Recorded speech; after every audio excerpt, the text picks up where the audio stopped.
So I'm Pam Ostrowski. I am the CEO and founder of Alzheimer's Family Consulting. And normally this window is split, and to my right or to my left would be the lovely and talented and knowledgeable Paige Fairbanks-Gunn.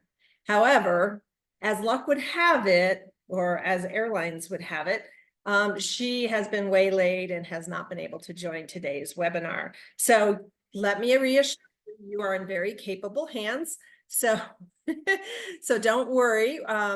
Basically we're going to cover a couple of things. We're going to do interaction type of conversation, and I also have some slides. So if you want to do screen captures.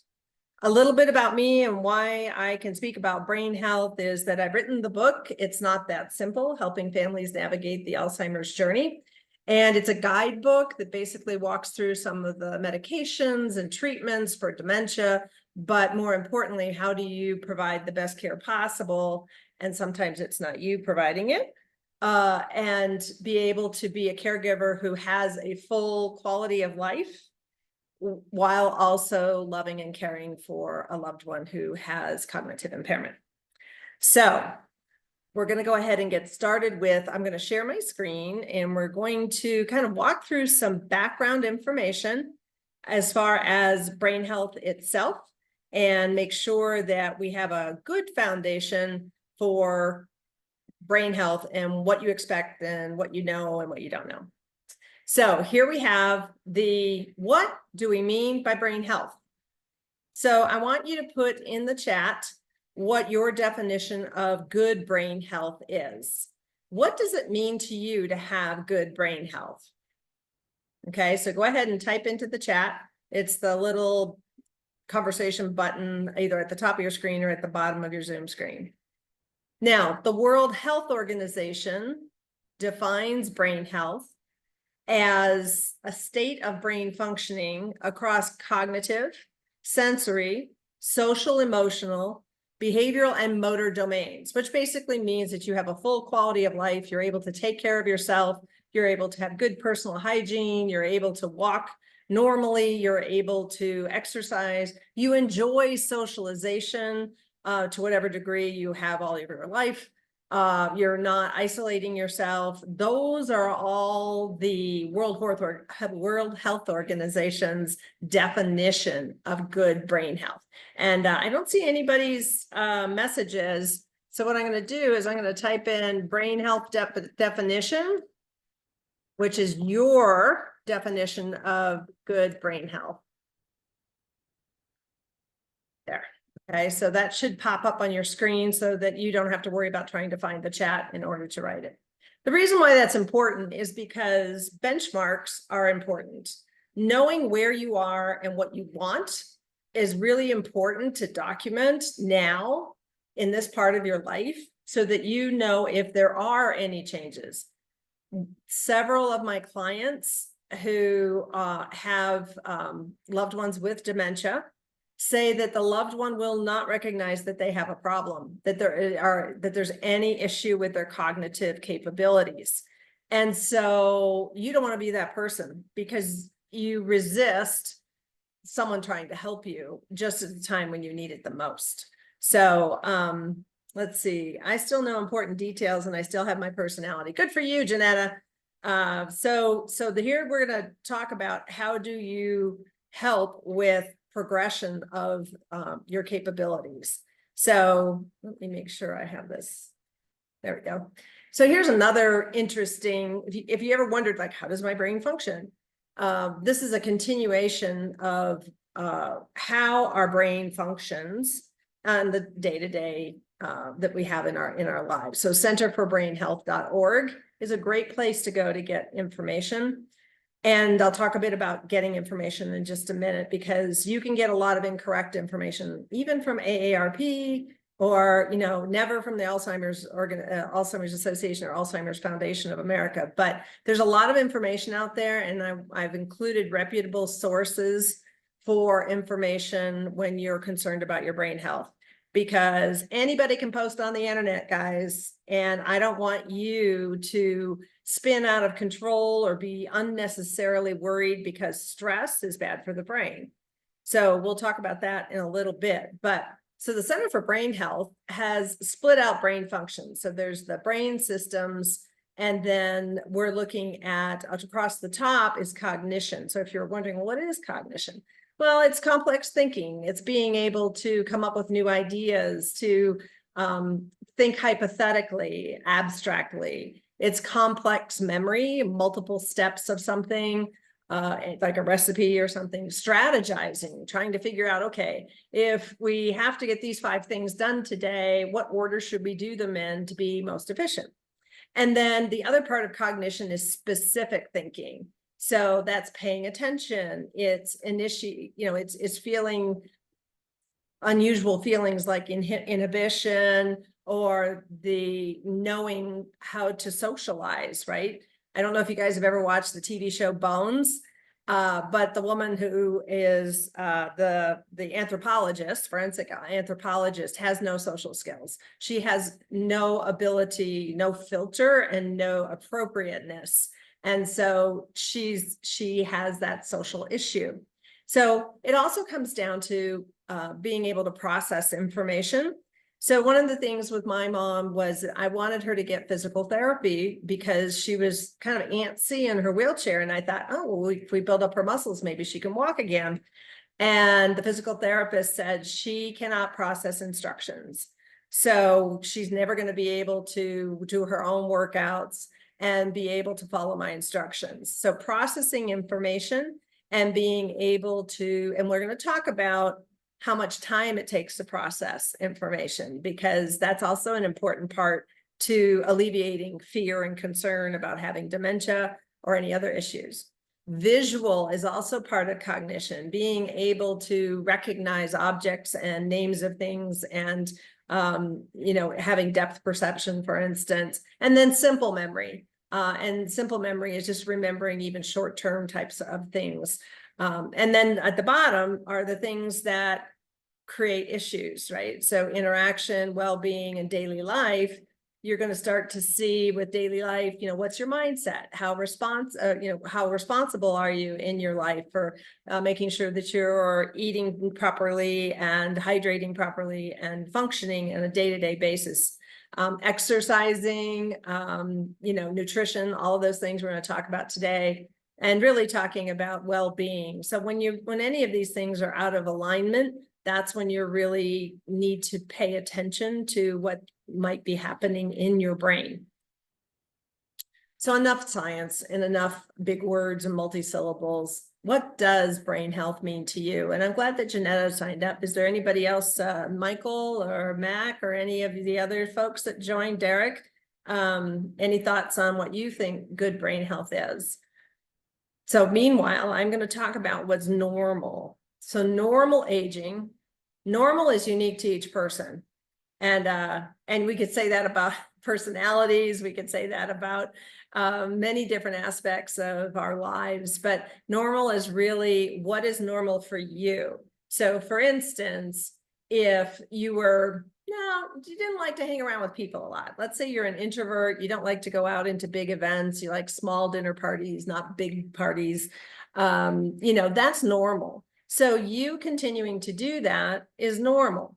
But somebody who's an extrovert and loves to talk to tons of people and goes to lots of conferences and chit chats and all that kind of thing, if they started isolating themselves and started not going to a conference or to their kids' games and grandkids' events, those types of things, then that would not be normal. Let's admit it. It is science.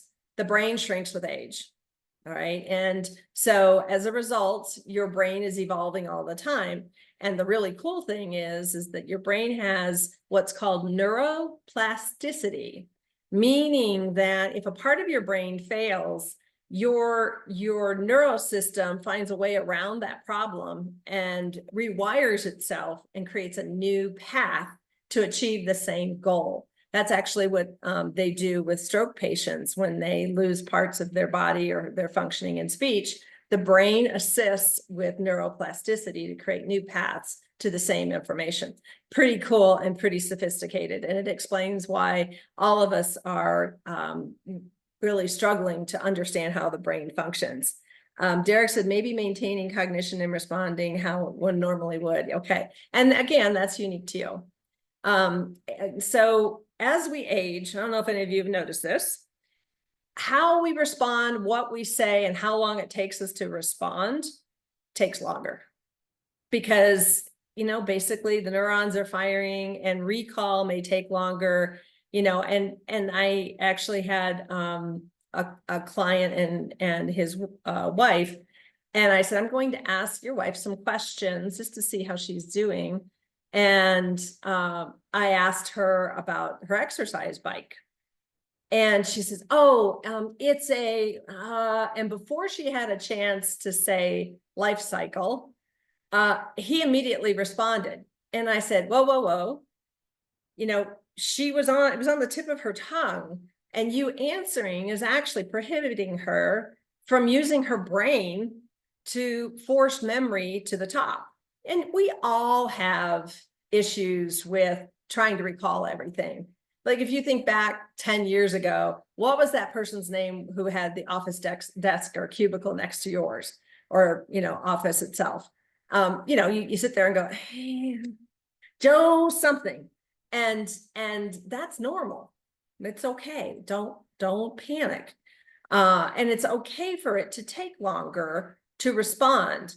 But what we're having to do now, because people think they're being helpful, is put up a hand, put up a finger, and say, wait a minute, let me process, because we live in a world of instant gratification.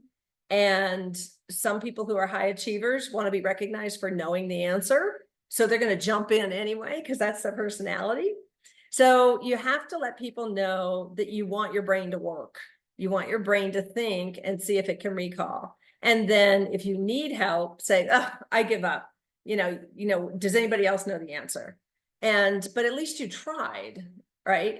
And that's what keeps your brain active, right? Is that effort of trying and forcing the brain to really, and we're going to talk about ways to help stimulate your brain, but that's really important. Some things that I always like to clear up on any presentation involving the brain is dementia and memory loss are not a given with aging. Okay, and memory loss is a symptom of dementia. It is not all that dementia is. So if you have memory loss, there could be a lot of reasons why you have memory loss that have nothing to do with dementia. I want to say that again. Just because you're not remembering things doesn't mean you have dementia. Don't let anybody convince you otherwise. It could be a lot of different things, some of which we'll talk about today. And then forgetting events or occasional words is also normal. So do not panic. So back to what is dementia, because a lot of people don't understand it. They think that Alzheimer's and dementia are exactly the same thing, or they say dementia, same thing as Alzheimer's. And so dementia is actually a brain condition. It's not a disease, it's a condition. And basically, as a condition, it means that you are struggling to complete 2 out of the 7 main, and sometimes there's 9, depending on what you see, who's writing the articles, but 7 different types of tasks that the brain performs. And so where should you start to be concerned about your brain health? So basically, if you find that you or your loved one is getting lost, in other words, we actually had this happen with my mom. My mom and dad used to walk the mall. She used to do the entire loop 3 times. And one time, my dad would stay by the escalators and do the escalator steps repeatedly for his knees. And he sat down on a bench and fell asleep because he had vascular dementia. So blood's not circulating very well, by the way. And so someone tapped him on the shoulder and he looked up and it was a security guard, and mom was standing next to him. And the security guard said, sir, do you recognize this woman? And he's like, yeah, that's my wife. And my mom's like, yeah, that's my husband.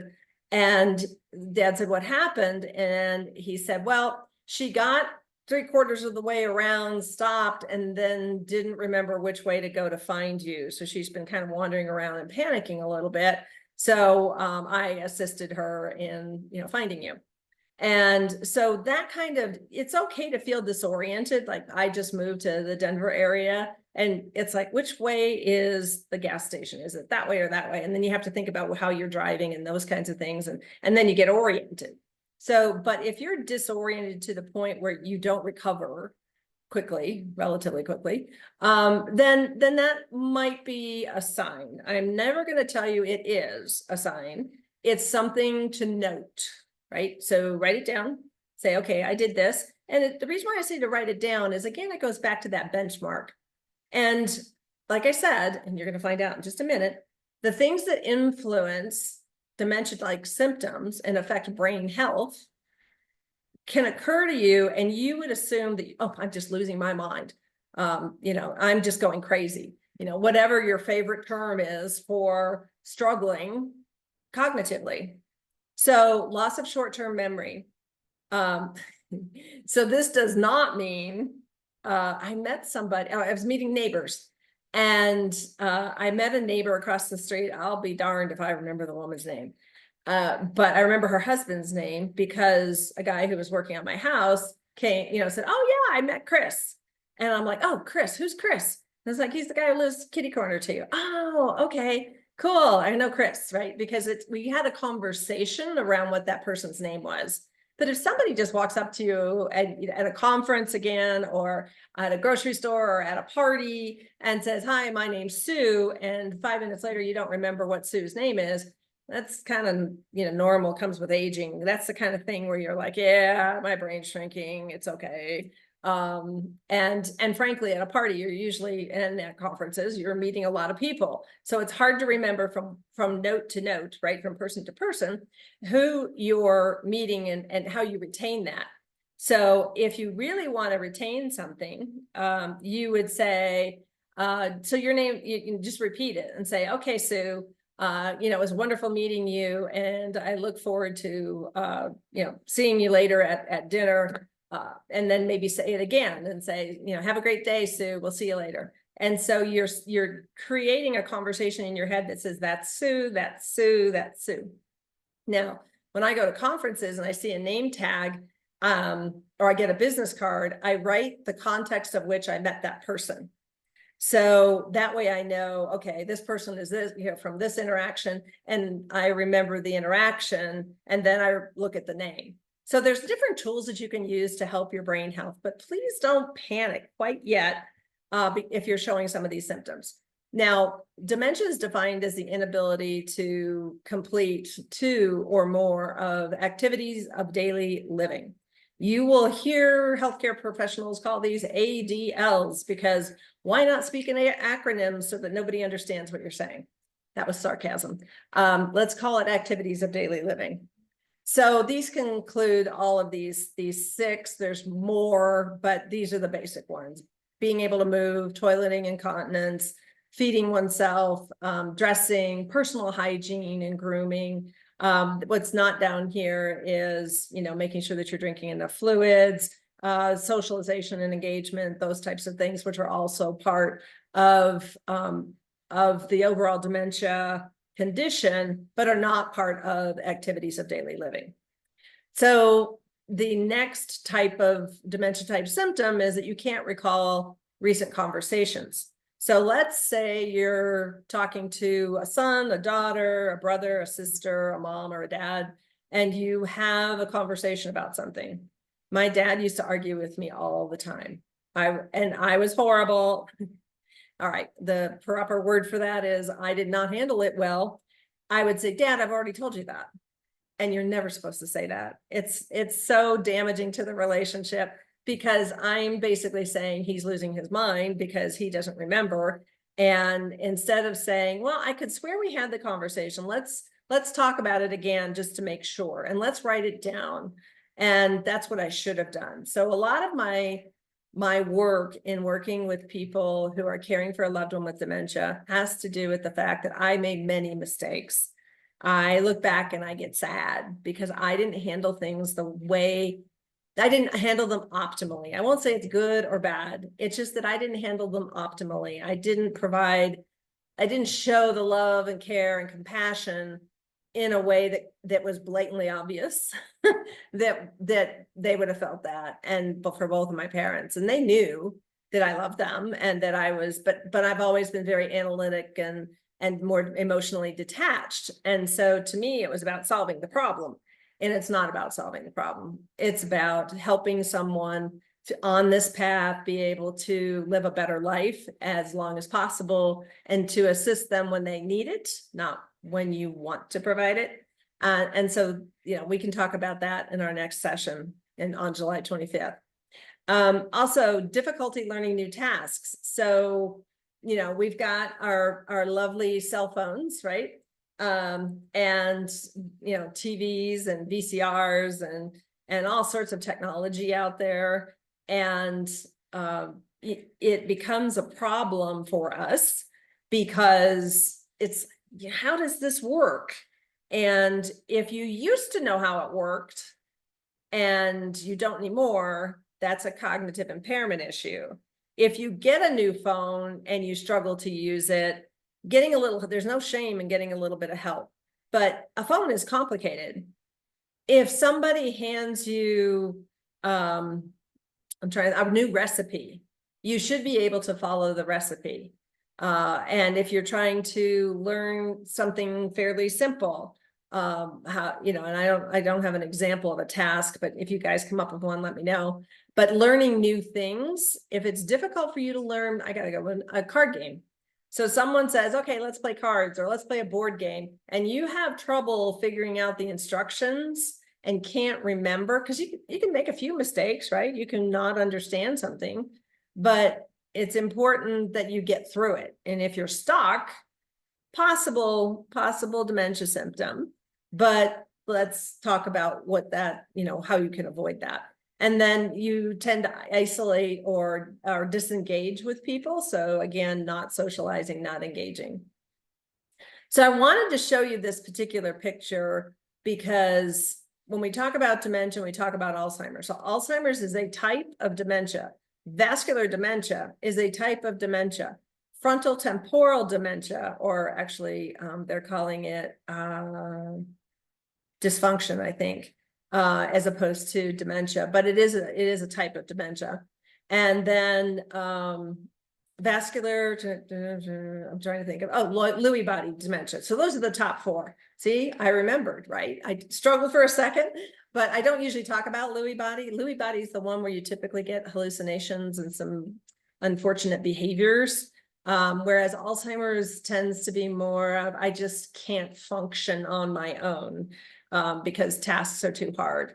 So get this, I thought this was really important to share with you regarding brain health. With Alzheimer's, it takes 20 years before you're going to see symptoms. So if you are in your 40s and you're going to follow the advice that's in this presentation, then by the time you're in your 60s, if you keep doing the things that I'm recommending for good brain health, you're going to probably have a better chance at being dementia-free than you would if you didn't. And so if you're 65, most diagnoses for Alzheimer's, 1 in 9 people 65 and over have been diagnosed with Alzheimer's so far. The important thing here is that most of the time, Alzheimer's or dementia symptoms don't start until your mid-70s. So you still have time, and at any point in time, modifying your behaviors can help with your brain health. But this is a picture of the healthy brain is on the left, and the Alzheimer's diseased brain is on the right. So basically, when a neurologist does an MRI, they will see much bigger dark spaces in the brain imaging. So I wanted to kind of share that with you before we get into the brain health recommendations, because there's a lot of misinformation out there about dementia and Alzheimer's. Something that I'm not sure I mentioned this, and I haven't mentioned it yet, is that it's not hereditary. And there was an article recently in an AARP magazine that talked about dementia, because this month is let's see if we have it in the right order. It's technically called Brain and Alzheimer's Awareness Month, but I'm pretty sure we're all aware of our brains. So I don't think they meant that. I think they ran out of characters when they were using social media, so they shortened it. But it's because Alzheimer's is such a long word. It's Brain Health and Alzheimer's Awareness Month in June. And so they did an article about dementia and Alzheimer's. And they were talking about this gentleman who's like, oh, my uncle had Alzheimer's, my dad has Alzheimer's, my grandfather had Alzheimer's. And they kind of alluded to the fact that his risk factors were that kind of like, yeah, it's hereditary. And it's like, no, there is a genetic marker, the APOE4 markers. And if you have two of them, it increases your risk, but only by the amount of 2% times the likelihood based on your age group. So we're talking a 0.5%. So realistically speaking, if you follow these next few tips, it's likely that you'll reduce your risk. Actually, it's pretty much guaranteed you'll reduce your risk, depending on how you're eating and exercising and doing things today. So let's start out with, you might want to capture this screen because it's everything in one fell swoop. What can you do? So the rundown we're going to go through is nutrition, exercise, sleep, stress, reducing stress, stimulation, increasing, and looking at your hormones and supplements. Okay, let's start with nutrition. So how does nutrition affect the brain? Okay, this nutrition is the stuff we put in our mouths. So what's in? Colorful veggies, lean proteins like fish, chicken, and pork, lots of water. So I want everyone to grab whatever beverage they have and near them. If you don't have a beverage, you should get up and go get one because fluid intake is important. Especially during the summertime when we dehydrate, we sweat more. And 64 ounces is the minimum and people say, oh, well, that's a lot of fluid. And I was like, not really. I mean, I drink probably 8 of these, and these are 24 ounces. And so being able to, and that's a great way to stay hydrated, is to put out 3, of these containers, the 24-ounce containers, and empty them by the end of the day. Now, the joke is obviously that the more fluid you drink, the more fluid you eliminate, but that's really good for your kidneys. As we age, our kidney health suffers. So making sure that you have those fluids. Now, what's out? Sugar. So that means cookies, cakes, baked goods, and don't everybody leave the webinar, but alcohol. That's really something that has to be done in moderation. And I'll talk about why in a second. And then starchy carbs and fried food. So let's talk a bit about why sugar is out. And alcohol, certain alcohols have sugar, but if you're just drinking straight vodka, it actually doesn't have much, if any, sugar at all. Same with wine, very few grams of sugar. So when you hear people say that, they aren't paying attention. Now, what does have sugar in it is all the mixers. Did you know that tonic water has 32 grams of sugar? And I think it's for 4 ounces, maybe 8. Let's be generous and say 8. 32 grams. So when you pour yourself a gin and tonic, it's not the gin that's killing you, it's the tonic water. So just a heads up on that. So the other thing, oh, we do have a question. Did someone raise their hand? I noticed that someone had a hand up. So now I have it up. Let me lower my hand. So when we look at sugar actually crosses the blood-brain barrier, right? So your heart is pumping blood to your brain. The reason why vascular dementia happens is because the heart's not doing so well. So my dad had blood pressure issues since his mid-40s, and it finally caught up with him. But the fact that the heart can't pump enough blood, oxygenated blood to the brain cells die, and then you end up with a condition, vascular dementia. That's a really simplified definition of vascular dementia, by the way.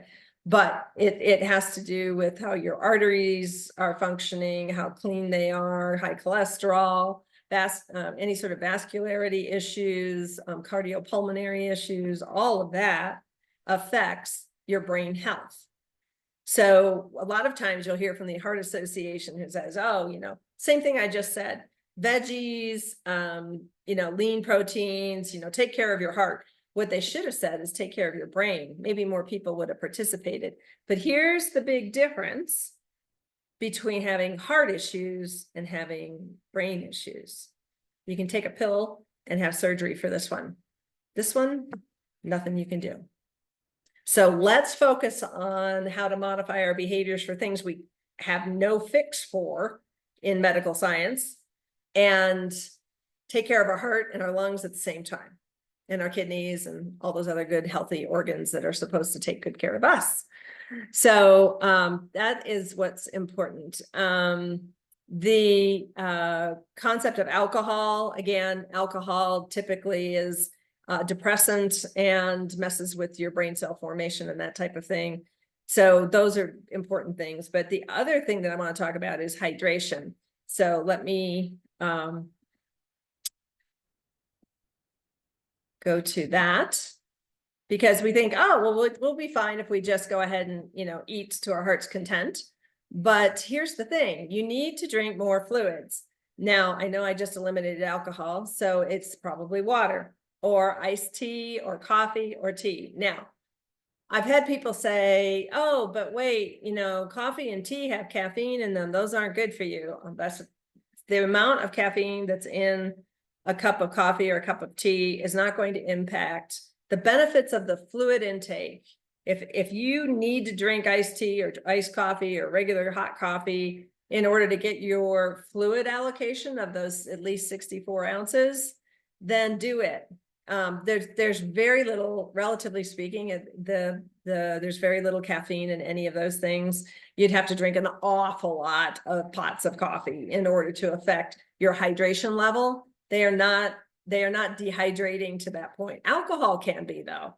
So that's another challenge, right? That's why, one of the reasons why it's important to drink water if you are having a cocktail or some sort of alcoholic beverage. So here's some interesting statistics. And just so you know, the reason why it says women of all ages are more sensitive to the effects of dehydration, but elderly women, so people over 65, are especially vulnerable to dehydration. And so one of the things that as we get older, we seem to drink less fluids. It's either we forget, we don't have them conveniently located, we don't think it's important. Clearly it is. What happens is the brain actually, when it's dehydrated, it starts to collapse in on itself, all those little folds that you see in all the brain images, and you start getting foggy brain and you forget stuff and it becomes very difficult to function.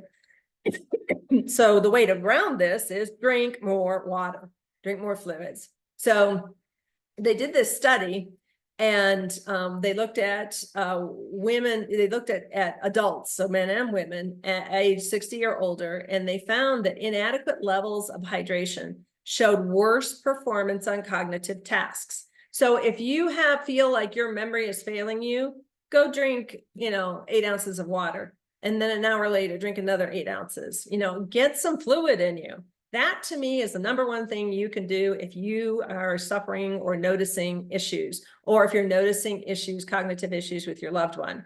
Now, I will say that in care communities, especially independent living, even assisted living, it's the individual's responsibility to make sure that they have good fluid intake. It's not the community's responsibility.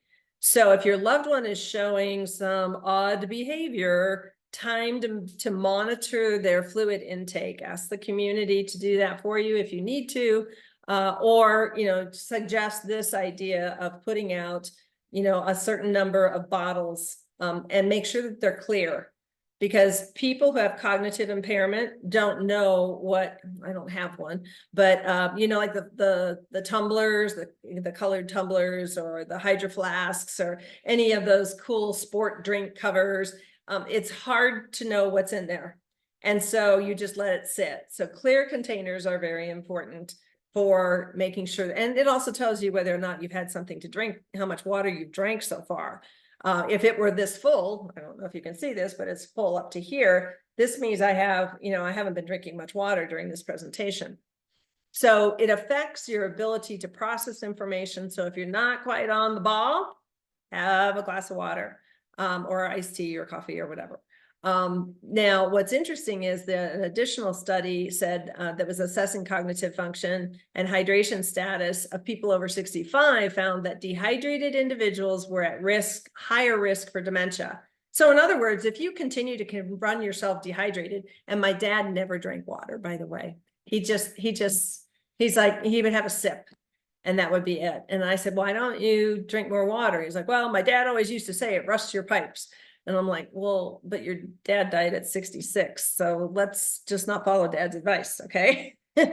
But we don't, this is the simplest thing you could possibly do. People talk about, well, I want to take this experimental drug that causes brain swelling and brain bleeding to see, to mitigate my dementia risk, or I want to take one of those Prevagen, pills and that'll help my memory. And it's like, no, stop taking stuff. Drink water, eat good food, clean food. You can have dessert once in a while. It's not a big deal. And you can have cocktails once in a while. But the point is that it's all about moderation. The message that the American Heart Association has been promoting now for, I don't know, what, 50 years at least. Okay, so there's with exercise. So we've got nutrition and hydration covered. Exercise. So we all know if you move around, you get warm, that's your blood circulating, you're oxygenating your blood, and therefore your brain is going, yes, I appreciate that. So getting out and going for a walk is very important. And that's one of those things that there's a scary to me, statistic about people living alone. So 27% of people 60 and over live alone. That's a lot, right? That's 1 in 4, a little over 1 in 4, over 60 living alone. The habit of living alone or a habit that comes with living alone is getting busy inside. And whether that's doing work, dusting, whatever, but that's not exercise. That's not going for a walk for 15 minutes or 30 minutes and getting fresh air and enjoying nature and, getting your mindset, getting your head on straight. And that's where the problem is that, we're not increasing our lung capacity. We're just taking shallow breaths. And so if you guys, any of you have, a watch that keeps track of your steps and your heart rate and that kind of thing, you'll notice like sometimes, like right now, mine's at 94 because I'm animated and I'm talking and I'm presenting. And so it's up high. And if I sit still for just a moment, or if I'm working and I look down, it'll be 51. And that just means that while I'm concentrating on what I'm doing, I'm not breathing deeply. I'm not getting enough oxygen to my lungs. So drinking fluid and breathing well, pretty simple things, guys. It doesn't involve medication. It doesn't involve any sort of pills or routine or anything. It's just breathe deeply and drink fluids will help you and help your brain. So, and the other thing that helps is learning new tasks, doing things differently. So I used to do a dementia Q&A session, and I had a group of couples that were going through a brain clinic, and the husband was frustrated with the wife, and he was really feeling like sad, and he was feeling grief and loss because she wasn't the person she used to be. And he's like, I don't know what I can do. And I said, do you guys spend a lot of time in the kitchen? He's like, yeah, she will still be able to, cut the potatoes or peel the potatoes while I, get other things ready. And I said, does she go to get the dishes or anything like that? And he said, well, yeah, she sets the table. And I said, move everything. And he said, what? And I said, you can have a cabinet with, where your plates used to be, move them over to the other cabinet. Move the silverware from one drawer to a different drawer. Now, I know some of you are like, oh my God, I couldn't remember where the silverware is if I did that. That's the idea. you're teaching your brain something new. And it's having to go, okay, it's not in this drawer. Which drawer is it in? And I'll tell you, the fastest way to grow some brain cells is to move. I just moved and I'm like, okay, somewhere in this house is a light bulb, and which box is it in? So it really is about trying new things, trying, like, so for instance, if you drive to work or you drive to the bank, go a different way. If you turn right out of your driveway all the time, turn left and go around. So change up your routine. Now, I know some people will say, oh, a routine is good for you. The reason why a routine is good for you is because it gets you from point A to point B quicker. It's an efficiency path. It's not a good brain health path. So you can go that way normally, but every once in a while, like once every 3 or 4 days, do something differently. Go in a different direction, find a different path. Don't rely on Google Maps. I actually made the mistake of doing that in the state of New York, actually right near New York City. Went into the city and then came back out and had been paying attention to my Google Maps and what I was being told to do. And then my phone died and I couldn't get home because I was not paying any attention. If you said turn right at exit 143, I turned right at exit 143. I didn't think about 143. I didn't really pay attention to my environment because Google was telling me. So it's just like our cell phone numbers. I heard someone in the pharmacy saying the same thing. It's like, well, what's your phone number? I have no idea because I never give it out. It's in my phone. Now, we get a lot of questions about our phones and, what's your phone number for contact information? So that's good news, but make sure that you know your phone number, but for so many reasons, right? But hopefully this is making sense. I don't see any questions in the chat. So feel free to add any questions in the chat. I am able to read it and see it from where I am right now. So again, to the last point, it's avoid jumping to answer tools quickly. Answer tools like Google or Alexa. Because yes, they're convenient, but they're turning our brains to mush. It's like, when's the last time you actually thought about, something on your own without looking it up? Now, these are great tools to look up answers to things like, what's the state bird of Colorado? Somebody looked that up.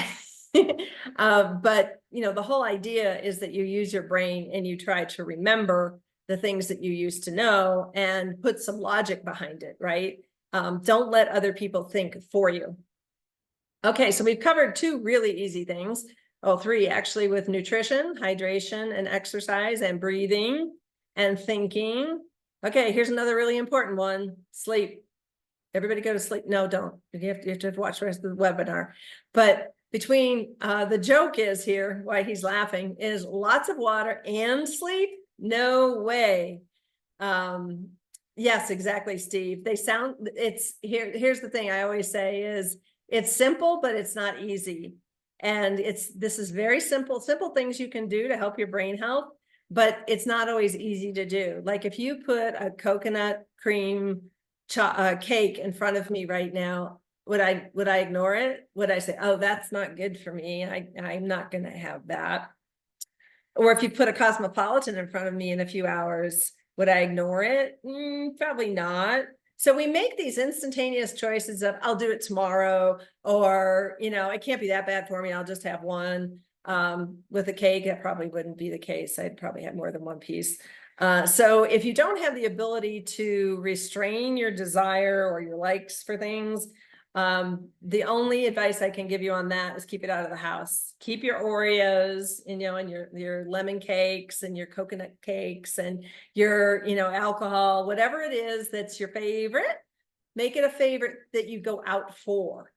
You don't have inside the house, because that can really, it can affect your brain health. And it's so easy for us these days to access that type of food and beverages, and it's easy to stay up and binge watch Mad Men, which is years old now, but it's easy to get caught up in YouTube videos, or for me, German Shepherd Facebook Reels videos.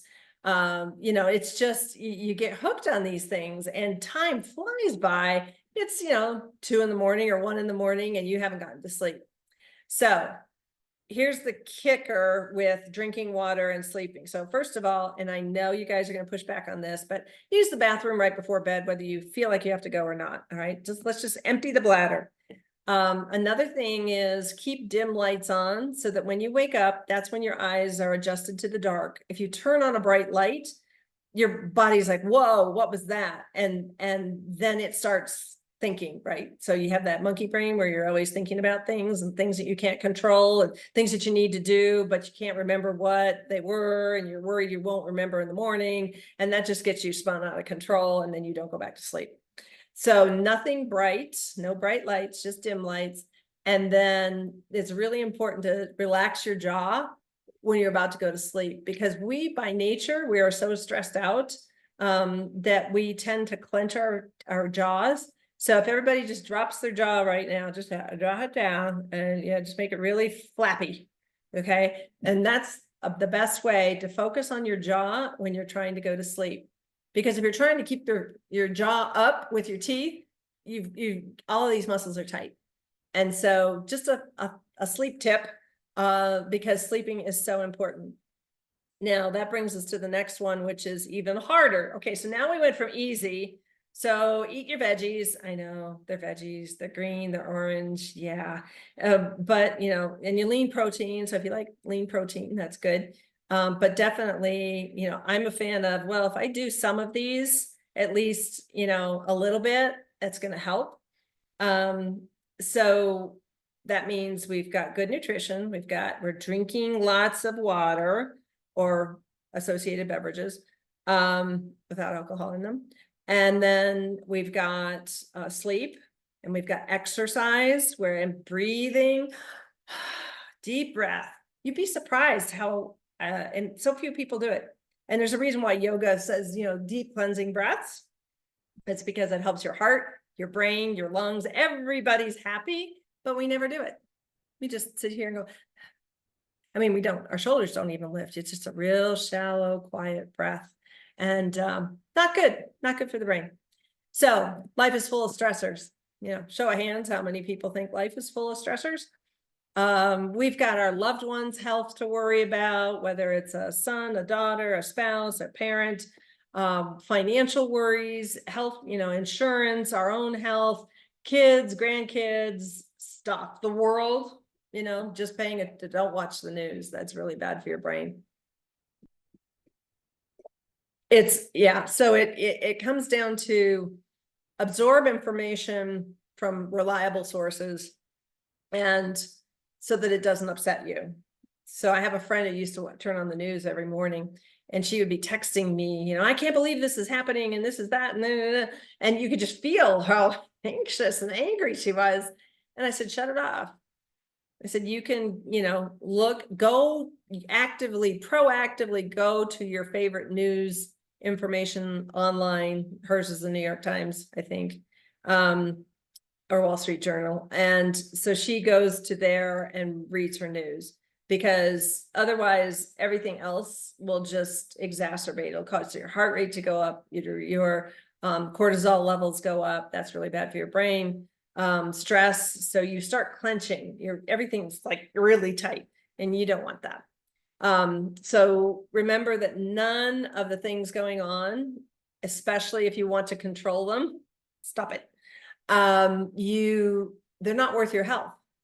And what you don't realize when these things happen is that they're affecting your health down the line. So you don't feel them. You're just like, well, I can't help it. Well, that's a choice. We have to accept responsibility for our own health and our own choices. If I choose to eat that coconut cake, that's my choice. And there will be long-term ramifications to that amount of sugar, or even short-term ramifications. My heart will start racing, etc. So it's important that we pay attention to that. And to help with stress, it's 10 deep, slow breaths. Relax your shoulders, drop your shoulders down, get your shoulders away from your ears, which are usually up here. Take deep, slow breaths, and just try not to think of anything, or say to yourself, this is not in my control. This is not in my control. This is not in my control. Pick your favorite mantra that helps you realize look, what my mother's favorite song was Que Sera, Sera. What will be, will be. And you are just going to have to figure out how to react to it versus trying to change it. In most cases, right? There's obviously situations where being informed is important and reacting, or trying to be proactive is important. But in the reactivity side, that's where we tend to get spin out of control because we don't have control. If you have a busy brain, best thing to do, and best thing I've ever done is get a little notepad and a pen and put it next to your bed, or put them everywhere. Okay, put it in your office or by your desk where you write down things. Put it in the kitchen, put another one in the bedroom, because you're going to come up with things and you're going to be worried you're going to forget about them. And in some cases you will. And so to avoid any of that stress about remembering things, write it down. Now, the really cool thing about writing things down is that when you write things down and you say them out loud, it commits it to long-term memory. So if somebody told me, like, whatever the woman's name is across the street, we're going to call her Laura because that kind of rings a bell.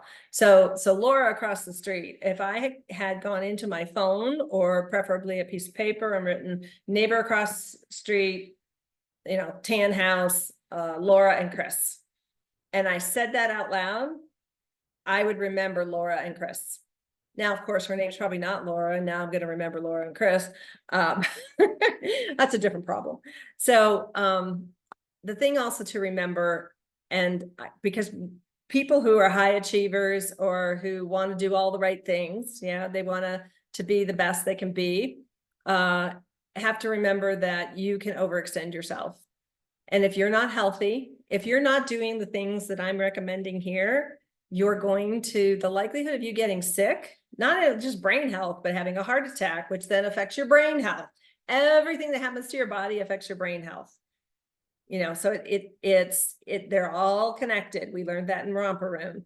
And in particular, the heart and the lungs are, and what we put in our bodies, so sugar, alcohol, those types of things all affect how our brain functions. It's one of the reasons why people drink, is because they want their brain to stop thinking so much. But that's not the best way to fix that. That's not the right tool, because you're doing more damage than good. So if you're not healthy, how will your loved ones, who's going to take care of them? They need you. They need your love, your care, your presence, the ability to hug you.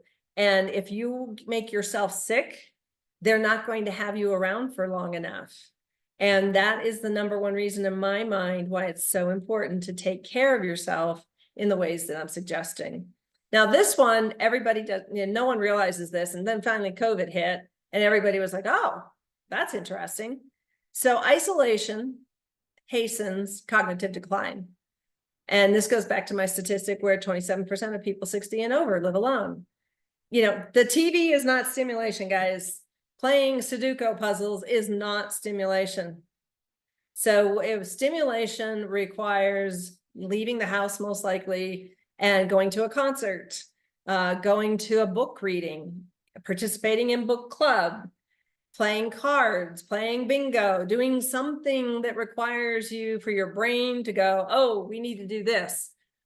Shape recognition, anything like that like bingo, whatever it is that floats your boat and lights you up, you need to leave the house to do it, because it's even leaving the house and driving somewhere is more stimulation than you're going to get sitting inside. All that does is set your brain up for dementia situations. And the other thing that does is hearing loss. So if you've been pushing back on everybody to get hearing aids, let it go and get the hearing aids, because one of the things that happens when you can't hear well is that your brain starts shutting down. It's like, I can't hear that. I can't process that. I'm just gonna tune out. And the more it tunes out, the more likelihood you are set up for dementia. Your brain needs stimulation. So make sure, if anybody has said, hey, you're really having some problems hearing, or if you hear yourself saying, what was that? I'm sorry, I didn't hear you. If you find yourself doing that more than once a day, you need to go to an audiologist. There's nothing wrong with hearing aids, and they're much smaller now. If you're vain and you're worried about how they look, it makes me look old, who cares? You know, let's get real here. We're talking about your brain health versus how a hearing aid might look. Yeah, that doesn't make sense, does it? So I want you to step away from the TV and learn something new. And we're almost to the end. This last part is supplements and hormones. So supplements are things like magnesium, vitamin D, vitamin C levels, you know, all of those types of things. And hormones are obviously hormones. And you might think that it's just women who have hormones, but men do too, and it can affect your brain function. So in other words, when I said, oh, you're feeling foggy, you're feeling like things aren't working properly, you know, go get a full blood panel and find out what your vitamin D levels are, because low D, like I think there's, and I should look this up, but I'm pretty sure it's 70% of people, Americans, I should say, are short on vitamin D. And that's usually the number one vitamin that your doctor recommends because we're so low on it. We just, you know, we're wearing sunscreen these days. Nobody's drinking milk, you know, it's just whatever it is that where we get our vitamin D, we're not processing it or we're not getting enough. So don't go out and take vitamin D on your own. Go get your blood panel, talk to your doctor about, okay, here's my benchmark. Here's where I'm starting. And then 6 months or a year from now, take another full blood panel and see if there's any difference. Now, you could probably do it at 6 months initially to see what is your normal, because your normal and my normal are different. That's so important for people to understand. So the physicians, you know, our medical community basically gives you this range and says, in general, this is the low and this is the high. But what is it for you and your body? Because that's the only way you're going to know if you're within range. For who? Oh, the average American. Well, who is that? You know, so it doesn't make sense for us to use these ranges. Find out what's normal for you. If you normally sit at the low end of vitamin D, as an example, and you take vitamin D, you will see that it goes up. Okay, so, all right, well, now we know where normal should be for me. Or if I look at my hormone levels and, you know, here's where normal is up here, and we consistently see it up there, it's like, okay, you're within range, but your normal is up here. So every body literally is unique. So it's really important for you to get the metrics done first before you start self-prescribing, which means no more Prevagen, people. Did you know that Prevagen is mostly vitamin D? And then there's this protein that's manufactured in a lab. That worries me. And it's manufactured in a lab and it mimics the protein in jellyfish, a particular type of jellyfish. So we really don't know about jellyfish, but somehow people have latched on to those commercials. Oh, I feel so much better. Well, it's a vitamin D pill called Prevagen. Go get your blood panel, find out where your vitamin D levels are, and then follow your physician's advice on how much vitamin D you should take, and then do another blood test in 4 to 6 months. See how your vitamin D levels are. That's called science. That's called practicality. That's called it works. So if this worries you, it's really important that you build a care team. So it's important for you to ask family and friends what kind of role they would like in making sure that you stay on track with your brain health. And it's important not to argue. It's just like, look, I'd like some help, or to say to another person who's in your circle to say, you know, I'm a little concerned about some things I've observed. Can we talk about it? And if they say no, say, all right. And eventually they will, because now they're curious and worried. So determine who those people are that you can be open and honest with, share your fears with them to say, oh, I'm really worried that I have dementia. Well, okay, so let's have some water first, and then let's talk about what makes you think that, because I don't want us to succumb to the general advice of physicians who say, oh, you have memory loss. Yeah, you have dementia. Because it's an easy way to pass on a brain condition that may or may not be true, right? So the key here is to, have a life where you're not on this emotional roller coaster. You're happy, you're not resistant to what's going on in your life. You're not fearful. You minimize anger and frustration. You try to get through grief and sadness and understand what that loss feels like, and have hope. It's a matter of things could be much better if you do the things that we've talked about in this presentation. You'll be healthier, you'll be more physically active, you'll be more engaged, you will have a better quality of life. Now, the reverse is also true if you don't follow this advice, is that long-term, okay, look at my mom. So she got diagnosed with dementia when she was 77 and she lived until she was 91. So that was 14 years of steady, pretty much a little bit of, plateauing, but decline cognitively, to the point where her last 8 years of her life, she was being cared for in memory care. Do you want that for your life? I don't. So when you pick up that piece of cake or that cocktail, think about that. What are things going to look like long-term? Because it's easy to shove it under the rug and try not to think about it. But, it's your future, it's your life, it's your quality of life. And if you want to stick around and be as the most capable you can, and you see these people at 100 years old who are still making jokes and engaging with each other, it's wonderful to see. But you better believe that they did something more than just have genetics on their side. So if you have more questions, you want to talk to me privately, email me and we can spend a free 30 minutes together. So don't worry about a fee or anything like that. And then we can see, if we're a good match for each other, if you want to talk further. But you just get your basic questions answered. So it's Pam at itsnotthatsimple.com.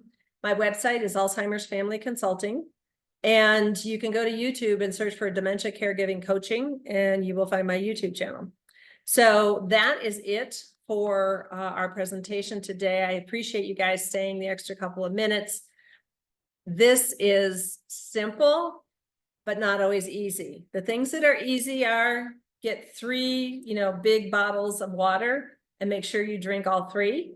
Get outside every day and do something for 30 minutes. Even if it's gardening, but honestly, it should be walking. You need to get your blood and oxygenated so that it goes to your brain and keeps your brain active. Do something new, change around where your silverware and your cups and plates are, learn a new game, go out to a concert, join a book club, listen to a book reading, any of those things. So I hope that this was helpful to you. Please, I will be sending you out the recording. If you know people who could benefit from this information, just send them the link that I'm going to send to you. Just forward the email to them. Or copy and paste it and put it in a text message. But we need people to understand this. And there's so much misinformation out there. Going to Mayo Clinic, Cleveland Clinic, Alzheimer's Association for all types of dementia, Alzheimer's Foundation of America, Diabetes Association or Foundation, American Heart Association. All of those are credible sources for information. But watch out when you Google something, because odds are you're not necessarily going to get the correct information. And if you have a question, email me and say, hey, I wanted to know more about this. What do you know? And I would be happy to do the research for you if I don't already have the answer. I don't have all the answers, but I know a lot of people who are scientifically sound and understand a lot more data. So we want to make sure that we get you the right information. So that's what's spread. So, oh, that's interesting, Jeanette. You like the part about water and hearing loss. Yeah. So yeah, water. I mean, if you're not feeling right and you're feeling out of sorts, to me, what I have seen is dehydration is a big issue. Vitamin D is a big issue, vitamin D levels, and then hearing loss as we get older. So take care of yourselves. And I look forward to seeing you on July 25th. To talk about normal aging versus dementia in a bit more depth. And then if you have questions or fears or anything like that, you can email me in advance, or we're going to send out an invite for you to join us, and you can bring that question to the session. So does anybody have any other questions before we sign off? I didn't see any in the chat. So, oh, one new message. My dad won't wear his hearing aids. Oh, Janetta, you and I should talk, because my dad wasn't going to wear his either. And I found a hook to get him to wear them. So if you want to email me and we'll set up a time to talk, let's do that, because we can try some techniques that might work. So be sure to do that. Okay. All right. Well, thank you so much. Appreciate it. And I look forward to seeing